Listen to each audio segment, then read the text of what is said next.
So Sayadaw has expounded 4 enlightenment factors, or 7 enlightenment factors, the conditions, 7 conditions for realization. The first 2 is mindfulness, sati, and analytical knowledge of Dhamma or mental and physical phenomena, or discernment of mental and physical phenomena, Dhamma Vijaya. So sati sambojjhanga and Dhamma Vijaya sambojjhanga has been explained in the previous talk. Now today Sayadaw would like to expound the third factors of enlightenment, that is Viriya, effort or energy. So there are 2 kinds of Viriya or effort, the Kayika, Cetasika, physical effort, physical energy, and mental effort, mental energy. So physical effort plays a very important role during we are sitting, and without physical energy, our body cannot stand still, maybe fall down and drowsy, and so we need the physical energy so that we can keep our body straight and strong. And then mental energy, mental effort, Cetasika Viriya also important. When we note the objects one after another continuously, whatever object obvious, whatever phenomena obvious to us should be noted with the mental energy. We should be mentally active to know whatever obvious. In the same way, during the walking meditation, so it is a physical energy that maintains our body stands and moving forward. That's a physical energy, physical effort. And the mental energy is to note one step after another, to note one phenomena after another continuously. That's a mental energy. So in this way, Viriya is, or energy or effort is classified into 2 kinds, physical energy and mental energy.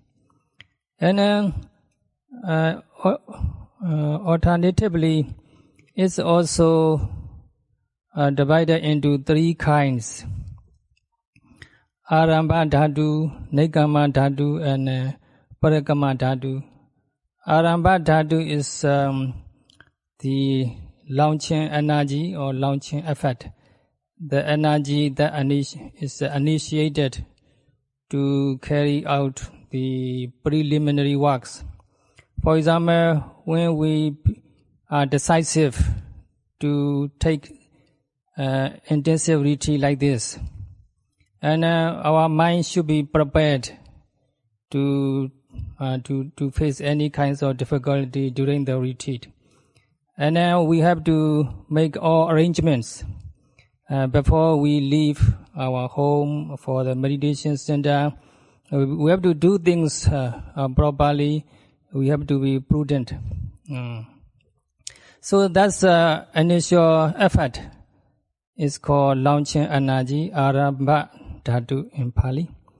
And then when we arrived at TMC and we register, we check in, and then we have to make further effort to develop the continuous mindfulness. So we have to make more effort in progressive insight development. So if we are lazy and not very active, fail to put great effort in the continuous mindfulness, then we cannot make progress in the practice at all. So we need the progressive energy. So launching energy, progressive energy is called Nekama Dhatu, is help us to overcome the laziness. And then the last one is Parakama Dhatu, the energy that is very durable until we can accomplish our purpose. So this energy is called Parakama Dhatu, the culminating energy, the durable energy that lead until we accomplish our purpose. So in terms of the characteristics or the Viriya effort, its a characteristic is in Pali Utsaha Lakkhana, is the activation, is always active. So when we practice observing the rising, falling, or the abdomen, we need to be active to observe rising movement. And then at the same way falling, we need to be active and energetic to know the falling concurrently. And then lifting the foot, moving and dropping, or any activity else we do, we should be active and energetic to be able to be aware of the phenomena concurrently. Thus, activeness is called the characteristics or the effort, Utsaha Lakkhana. And in the same way, when we note physical phenomena, feeling, or mental phenomena, or the mind or thoughts, and general phenomena like seeing, hearing, and so on, they are also Viriya. The characteristic of Viriya is very obvious and important. So the mind must be active. Activeness or the mind is a characteristic of the effort. And then function. We need to understand the Viriya effort in terms of functions. So its function is Upatthapana. It's supporting or uplifting the mind. So activating the mind is the characteristics or the functions or the effort. So without effort, we will be lazy to get up early morning, or we will be lazy to observe, to practice right after meal. We sleepy, we don't want to practice after meal. And also it's boring to listen to the Dhamma talk. So then the mind is not active. The mind is very weak and need to be supported by the Viriya, need to be activated, motivated by the effort. So this motivating or activating is the functions of the effort and Viriya. And its Pachupatthana manifestation is the persistence. It's never give up.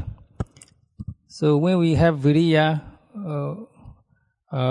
we can endure whatever difficulties and whatever problem it may be. We never give up. We are very persistent until we accomplish our purpose. So this Viriya manifests itself to a meditator as a mental state, that is the persistence.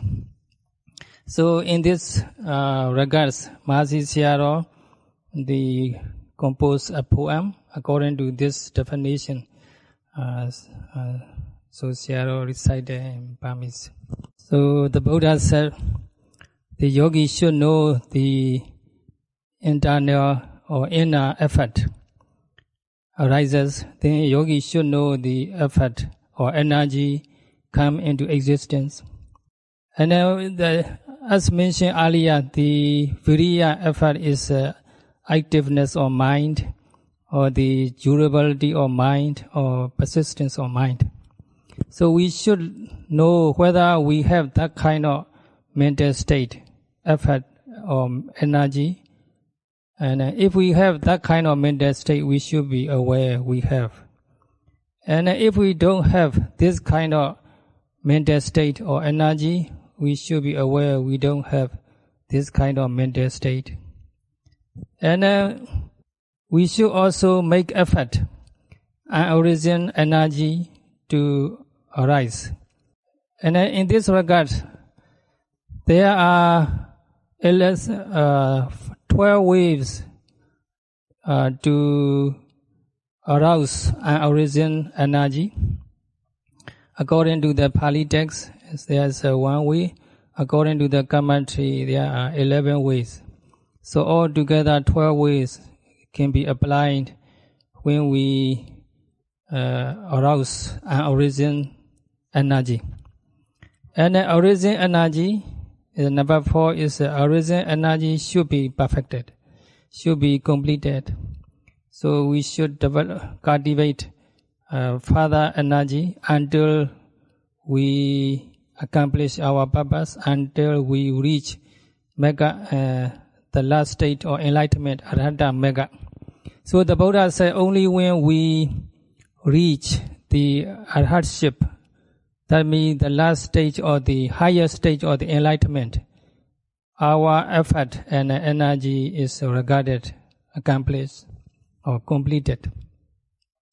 So according to the Pali Canon, the way to develop the origin, the way to arise origin energy is resolution.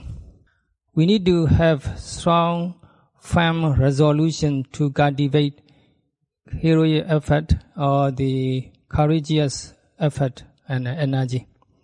So we have to put great effort to be mindful or continuously. There should not be gap between preceding mindfulness and succeeding mindfulness. And mindfulness should be developed continuously. So in this case, the resolution is very important.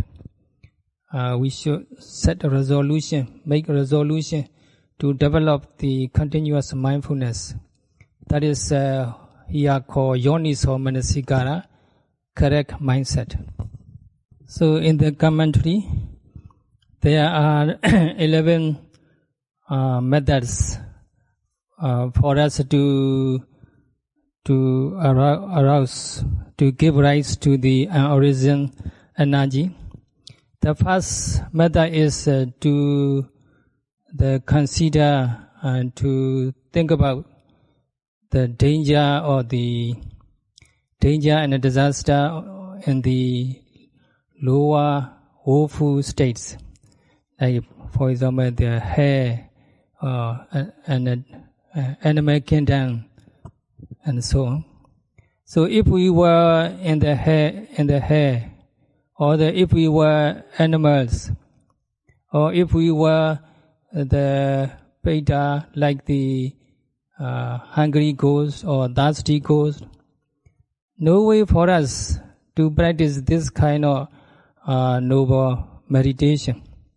And if we don't practice this kind of meditation, and we are still liable to be reborn in such a woeful state like the hair or animal kingdom and so on. So as a human beings, as an intelligent person, we should not lose the great opportunity to practice this kind of meditation. Otherwise, we are always liable to be reborn in a woeful state. So in this way, we should consider the danger or the woeful rebirth, woeful state.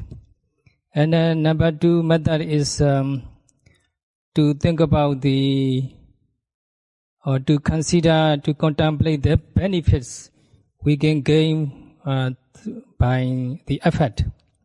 If we are lazy, we cannot accomplish anything, worldly or the spiritual.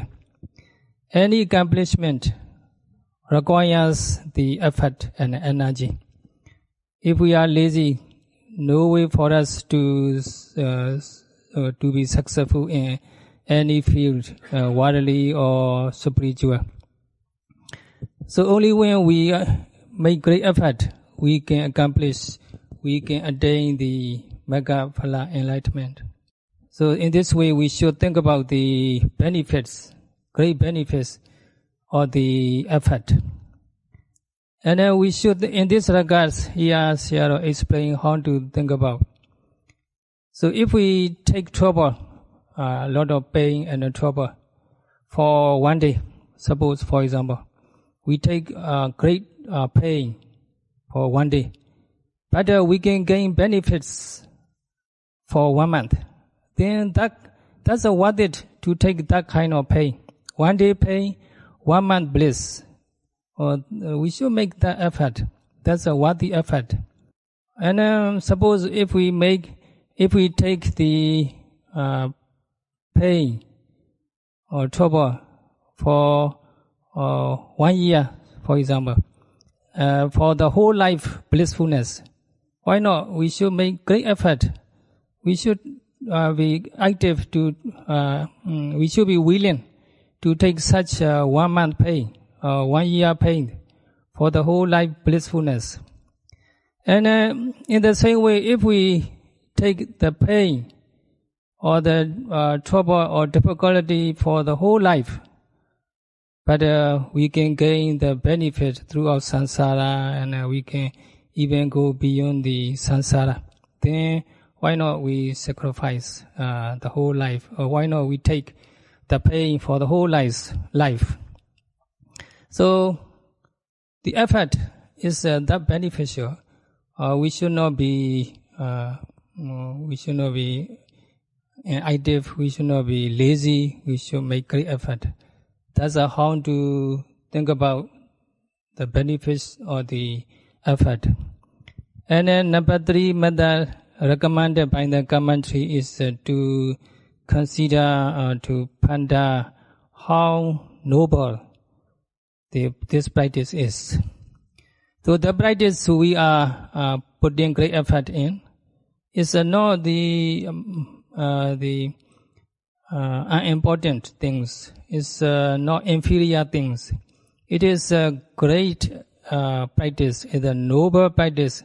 We should think about the nobility of practice, because this practice is the practice that put Pajji Buddha and Pajjika Buddha, they put effort in. And the noble people, arahats, or noble people, Buddha or Pajjika Buddha, arahat, and nun or monks, they put great effort in this practice, and then they became fully enlightened. They accomplished their spiritual purpose. So this practice is very superior practice. So we should think about the nobility of the practice. That this is the third method for us to develop an origin effort. So in this regard, Mahasi Sayadaw here composed a poem in Burmese, Sayadaw recited. So number 4 is to recollect the generous donation by the devotees and donors. Here also, as a meditation center, many people supports, and many people offer the lunch or breakfast and juice and so on. So we should make great effort in the practice in appreciation of their generosity, generous support. In Burma, the Sayadaw's country, there are 500,000 of monks and nuns. So they are all every day provided with the food by Burmese devotees. So Sayadaw, he owed a lot to the devotees. So in return to their gratitude, the gratitude of the supporter, lay devotees, the monks and nuns should make great effort in the practice. That's the way, that the best way they return to the gratitude or the lay supporters. So in the same way here, the people supporting the center and they sponsor the lunch, breakfast, juice, and in return to their gratitude, we should put great effort. So that's the fourth method. That is to recollect the generous support made by the donors. And then number 5 is to recollect or to consider the nobility or the heritage, Buddha's heritage. This Dhamma practice is the heritage, the left by the Buddha for us. If we are lazy, of course we are not worthy of it. And we should make great effort in the practice. Only then we are worthy of such a noble heritage. So what are heritage?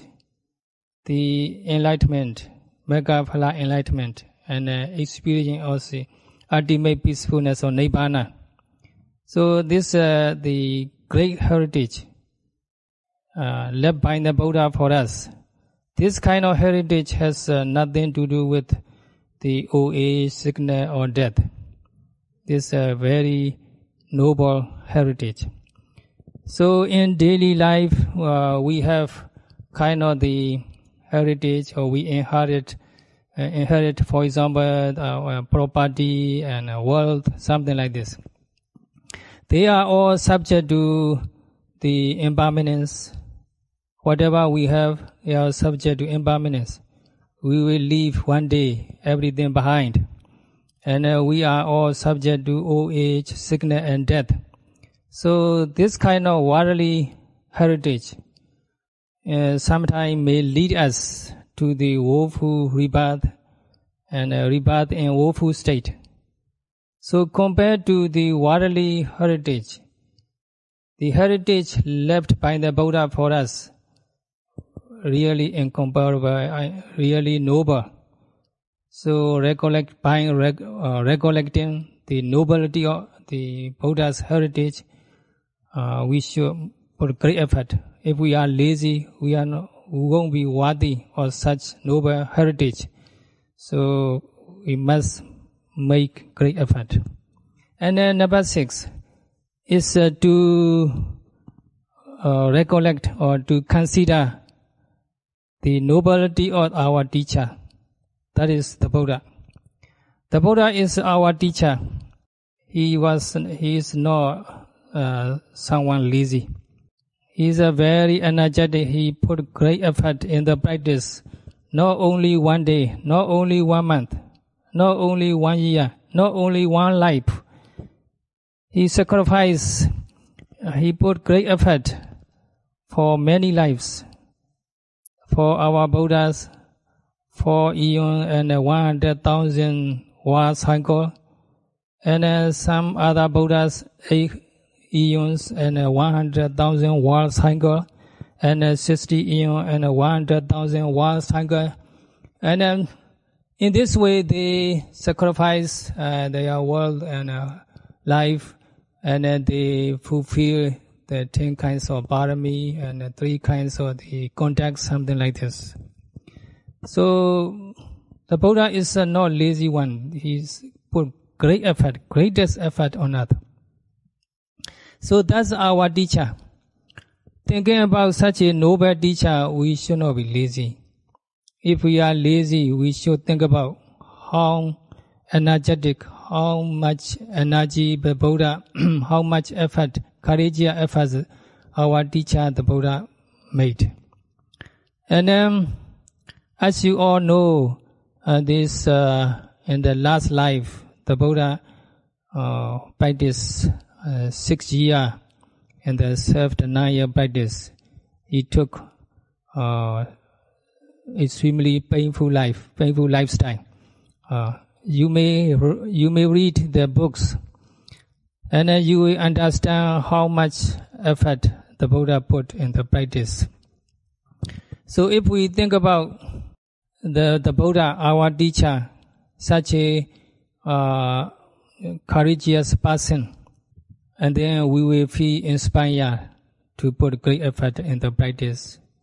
So only when we are energetic, make great effort, we can accomplish our purpose.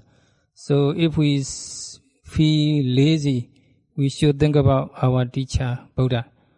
Here also Mahasi Sayadaw composed a poem that Sayadaw recited in Burmese. So number 7 is to think about the nobility or lineage. So our lineage is passed down from the Buddha, so Sakya. So we are kind of the Buddha's relatives, Buddha's children, and we are also the brother and the sister of the Venerable Sariputta, Moggallana, and so on. And then number 8 is to consider the nobility of our fellow meditators. So from the time of the Buddha until today, there are many noble people who are fully enlightened, like Venerable Sariputta, Venerable Moggallana, Venerable Ananda, and Venerable Upali, and so on. And then nowadays also we still have the noble people. So these are our fellow meditators. They are very noble. So we should think about nobility of our fellow meditator, and our Dhamma brother, our Dhamma sister, and their nobilities, and then we will feel energetic. And then number 9 is not to be associated with the lazy person. The lazy people never be successful in worldly life, not to mention in spiritual life. But here among the yogis, some are very energetic, very encouraging and inspiring. Some of them, they sit 2 hours or 3 hours. They develop the continuous mindfulness. Seeing those yogis, we can feel very inspired, and we can feel very encouraged and energetic. So we should follow their way. And also there are some yogis, they are not very energetic, they are quite lazy. Some are maybe very lazy. They are even lazy to listen to the Dhamma talk. Sayadaw see some people here nodding and lazy, and they don't pay attention to the talk. That kind of yogi, we should not follow that way. So the interview time is just 10 minutes for a yogi. So Sayadaw cannot explain everything in detail. So Dhamma talk is the time for Sayadaw to explain what should be explained in detail. So unless we pay attention, proper attention to the Dhamma talk, we will lose the opportunity to understand or the Dhamma to the deeper level. So if we are lazy, so we lose this kind of the opportunity. So when we listen Dhamma talk, we should be energetic. Otherwise, some yogis are nodding like a chameleon, So we should not follow that way. So we should avoid that kind of person. And then the last one is that to associate or to follow the way the energetic yogis. And the last one is to make the strong resolution to develop the several kinds of Viriya, the physical energy, physical effort, mental effort, launching energy, progressive energy, culminating energy, and all kinds of energy should be developed. And in this way, there are 11 methods explained by the commentary for us to develop or to arouse the energy. In the Pali Canon, There's one method, the Yoniso Manasikara, the correct mindset. Altogether, there are 12 methods we can exercise to develop the Viriya, the energy. And then we can accomplish our purpose sooner rather than later. So all mental and physical phenomena belong to Sayadaw himself and all yogis here and everybody else on earth are dukkha because they are tortured, continuously tortured by old age, sickness and death. And attachment to those mental and physical phenomena is the cause of dukkha. The cessation of that attachment is nibbana. The development of continuous mindfulness is the right path leading to that nibbana. So may you all be able to develop mindfulness with a great effort until you accomplish Megaphala enlightenment. That's all for today. Sadhu.